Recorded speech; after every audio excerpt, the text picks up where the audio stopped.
Hello everyone, this is MD Nuruddin Islam and welcome back to Tech Bangla Academy Pro. কেমন আছেন আপনারা সকলে? আশা করি আপনারা যে যেখানে আছেন অনেক অনেক ভালো আছেন। তো বন্ধুরা, আপনারা হয়তো ইতিমধ্যে জেনে গেছেন Realme এবার তাদের C সিরিজের অধীনে লো বাজেট সেগমেন্টে আরো একটি দুর্দান্ত স্মার্টফোন লঞ্চ করতে যাচ্ছে, আর সেটা হচ্ছে Realme C36 স্মার্টফোনটি। প্রথমত যদি ফোনটির হাইলাইটেড বিষয় নিয়ে কথা বলি, তাহলে লো বাজেট সেগমেন্টে এই ফোনটিতে ব্যবহার করে সিওনোসুক টাইগারের চিপসেট এবং 5000 মিলিঅ্যাম্পিয়ার একটি সুবিশাল ব্যাটারি, এবং সেই সাথে থাকছে চমৎকার সুন্দর ডিজাইন।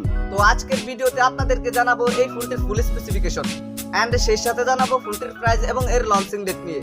আর ভিডিওটি কন্টিনিউ করলে আপনারা আরো জানতে পারবেন বাজেট রেঞ্জে ফোনটিকে আমাদের জন্য ভ্যালু ফর মানি প্রোভাইড করছে, নাকি এই বাজেটে মার্কেটে আরো কোনো সেরা স্মার্টফোন বর্তমানে আছে।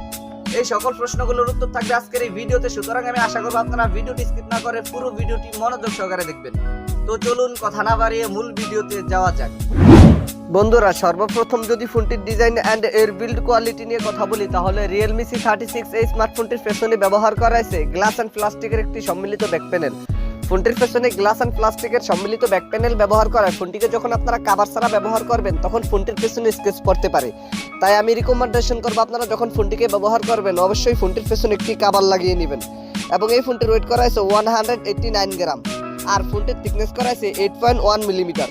ফোনটির রিয়ার প্যানেল আসলে আপনারা একটি ক্যামেরা বাম্পার মধ্যে পেয়ে যাবেন ট্রিপল ক্যামেরা সেটআপ, আর ফোনটির ফ্রন্ট পার্টে আসলে ফুল ভিউ ডিসপ্লের মাঝখানে থাকছে একটি you shape north camera setup. তবে বাজার সেগমেন্টে ফোনটিতে যদি একটি পাঁচুল কাটআউট ক্যামেরা ব্যবহার করা হতো তাহলে বিষয়টি কিন্তু অনেক জোস হতো। ফোনটিকে glowing black and glowing green এই দুইটি কালারেই পেয়ে যাবেন। তো ফোনটির ডিজাইন নিয়ে বলতে গেলে পার্সোনালি এই ফোনটির ডিজাইন আমার কাছে অনেক ভালো লেগেছে। আপনাদের কাছে ফোনটির ডিজাইন কেমন লেগেছে কমেন্ট করে অবশ্যই জানাবেন। দেন সেকেন্ডলি যদি ফোনটির ডিসপ্লে নিয়ে কথা বলি, তাহলে এই ফোনটিতে ব্যবহার করা হয়েছে 6.6 ইঞ্চির একটি IPS LCD প্যানেলের ডিসপ্লে, যাতে থাকছে ফুল HD প্লাস রেজুলেশন। ফোনটির ডিসপ্লেতে ফুল HD প্লাস রেজুলেশন ব্যবহার করায় ফোনটির ডিসপ্লে দিয়ে যখন আপনারা কোনো কন্টেন্ট ওয়াচিং করবেন তখন ফোনটির ডিসপ্লে থেকে কোনো ধরনের রেজুলেশনের ঘাটতি ফেস করতে হবে না। আর এই ডিসপ্লেটিতে ব্যবহার করেছে 401 ppi ডেনসিটি, এবং পিক ব্রাইটনেস হিসেবে ফোনটির ডিসপ্লেতে ব্যবহার করেছে 600 নিটসের পিক ব্রাইটনেস। ফোনটির ডিসপ্লেতে 600 নিটসের পিক ব্রাইটনেস ব্যবহার করায় ফোনটিকে আপনারা লো লাইটে ইজিলি ব্যবহার করতে পারবেন, কিন্তু সানলাইটে ব্যবহার করার সময় ফোনটির ডিসপ্লে থেকে কিছুটা আলোর ঘাটতি ফেস করতে হবে। কিন্তু এইরকম বাজার সেগমেন্টে ফোনটিতে অন্তত পক্ষে 1000 নিটসের মতো পিক ব্রাইটনেস ব্যবহার করা অতীব জরুরি ছিল। আর এক্সপেক্ট রেশিও হিসেবে এই ডিসপ্লেটিতে থাকছে 20:9 এক্সপেক্ট রেশিও। ফোনটির ডিসপ্লে নিয়ে আমার আর কোনো কথা বলার নেই। আপনাদের যদি ফোনটির ডিসপ্লে নিয়ে কোনো কথা বলার অথবা জানার থাকে তাহলে কমেন্ট বক্সে লিখতে পারেন। থার্ডলি যদি ফোনটির পারফরম্যান্স নিয়ে কথা বলি, তাহলে এই ফোনটিতে রান করবে Android 12, আর চিপসেট হিসেবে ফোনটিতে ব্যবহার করেছে ইউনোসোক টাইগার T616। বরাবরের মতো আপনারা সকলেই জানেন এই চিপসেটটি কিন্তু যথেষ্ট পাওয়ারফুল এবং গেমিং একটি চিপসেট। আমরা আশা করতে পারি এই চিপসেটটি দিয়ে আপনারা ফোনটি থেকে মোটামুটি বাজেট সেগমেন্টের একটি ভালো মানের গেমিং পারফরম্যান্স পেয়ে যাবেন।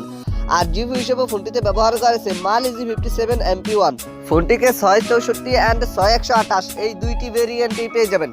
ফোনটিতে আপনারা দুইটি সিম কার্ডের পাশাপাশি একটি dedicated microSD card slot easily ব্যবহার করতে পারবেন।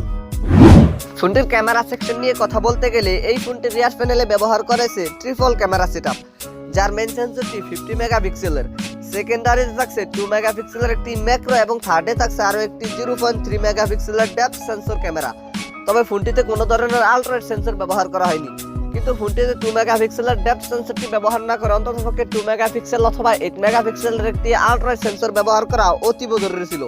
ফোনটির রিয়ার ক্যামেরা দিয়ে আপনারা সর্বোচ্চ ভিডিও শুট করতে পারবেন 1080p 30fps রেজুলেশনে। আর সেলফি ক্যামেরা হিসেবে ফোনটিতে ব্যবহার করেছে 8 মেগাপিক্সেলের একটি ওয়াইড ক্যামেরা। ফোনটির সেলফি ক্যামেরা দিয়ে আপনারা সর্বোচ্চ ভিডিও শুট করতে পারবেন 720p 30fps রেজুলেশনে। তবে ফোনটির সেলফি ক্যামেরাতেও অন্ততপক্ষে 1080p 30fps রেজুলেশন অর্থাৎ ফুল HD প্লাস রেজুলেশনে ভিডিও শুট করার জন্য ব্যবহার করা অতীব জরুরি ছিল। এবারে যদি ফোনটির ব্যাটারি এন্ড এর চার্জার নিয়ে কথা বলি, তাহলে এই ফোনটিতে ব্যবহার করা হয়েছে 5000 মিলিঅ্যাম্পিয়ার একটি সুবিশাল মাপের লিথিয়াম পলিমার ব্যাটারি। এছাড়া সিকিউরিটি হিসেবে ফোনটিতে থাকছে সাইড মাউন্টেড ফিঙ্গারপ্রিন্ট, আর ফিচার হিসেবে ফোনটিতে থাকছে audio jack 3.5mm, Bluetooth 5.2, USB type C port 2.0, WiFi 12011 NFC সহকারে থাকছে GPS। ফোনটির প্রাইস নিয়ে কথা বলতে গেলে এই ফোনটির প্রাইস হতে পারে ইন্ডিয়াতে 11 থেকে 12,000 রুপির মতো, আর বাংলাদেশি বাজারে এই ফোনটির প্রাইস হতে পারে প্রায় 15,000 টাকার মতো। তো এই ছিল আমাদের আজকের ভিডিও। আশা করি আপনাদেরকে এই ফোনটি সম্পর্কে মোটামুটি একটি ভালো ধারণা দিতে পেরেছি। এরপরও যদি আপনাদের কোনো সমস্যা থেকে থাকে তাহলে কমেন্ট বক্সে জানাতে পারেন, আমি চেষ্টা করবো আপনাদের কমেন্টে রিপ্লাই দেওয়ার জন্য। আর যদি মনে হয় ভিডিওটি থেকে একটু উপকৃত হয়েছেন তাহলে ভিডিওটিতে একটি লাইক দিয়ে দিবেন, ভিডিওটি বন্ধুদের মাঝে শেয়ার করে দিবেন।